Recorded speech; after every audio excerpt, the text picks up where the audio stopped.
Hey everyone, I'm going to talk to you about a very important topic right now. I believe the number one, or you can at least say one of the top reasons people, or one of the top mistakes they make before fasting. I would even say it's probably close to the top mistake that people make before they start a fast. Are you ready for this? I know some New Year's resolutions are coming up. People are getting excited about fasting. Again, as always, I'm going to put a free link, a link to my book, Feasting and Fasting, and also I have What Works When Diets Don't in there as well. The links, some of those links are free, so there's free downloads at each of those spots. Some of the places charge. So anyway, that's just a free resource for you. I'm not trying to promote things. I'm just trying to give you additional resources that I can't cover in a 3-minute video. I hope that makes sense to most of you. So the number one mistake, are you ready for it? Okay, I'm going to start on such and such date, but before I do, I'm going to pig out. I'm going to pig out big time. I'm going to stop at Panda Express. I'm going to stop at my favorite ice cream place. I'm going to buy some pizza for the next couple days, the next day, the next week. And I'm going to pig out. Then on this day, I'll start my fast. I'll start eating healthy. Why this is wrong from at least two perspectives. And again, I'm talking from a biblical perspective. Number one, the biggie is that's gluttony.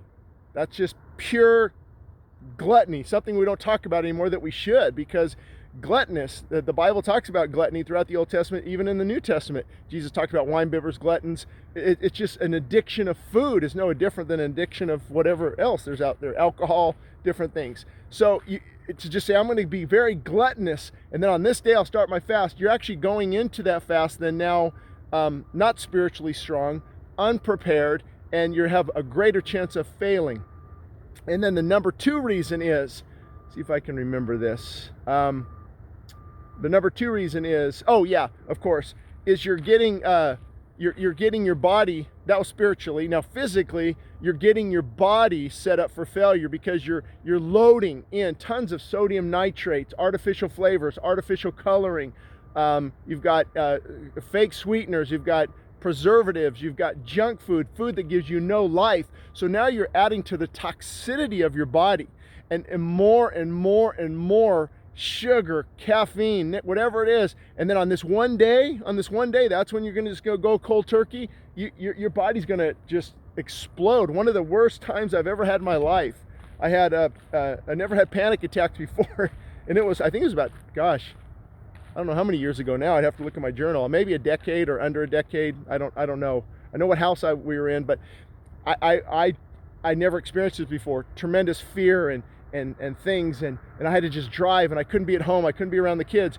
Well, come to find out, I was praying, Lord, what's going on? I was reminded of the pot of coffee I had in the morning, or half a pot of coffee, and then I would load up on green tea in the afternoon to get me through. Around 3 o'clock, I'd have a big thermos of strong green tea, probably another 300-400 milligrams of caffeine. So I just stopped all that, boom, and it just hit like nothing I've ever felt before. That's one reason I got off caffeine. It was a slow process. So anyway, you want to go into a fast getting ready now. Get rid of those things. Get rid of those triggers. Say, God, I'm not going to be gluttonous. I'm going to eat healthy, very healthy food, Daniel fast type food. And I want to go into this fast, Lord, already pleasing you. I already want to go into this fast physically, mentally alert, and our body is a gift. I don't think we should just, just throw caution to the wind. And then on this one day, because see, your fast, the success of your fast or the failure of your fast is really determined even days before it. Mental focus, praying, being prayed up,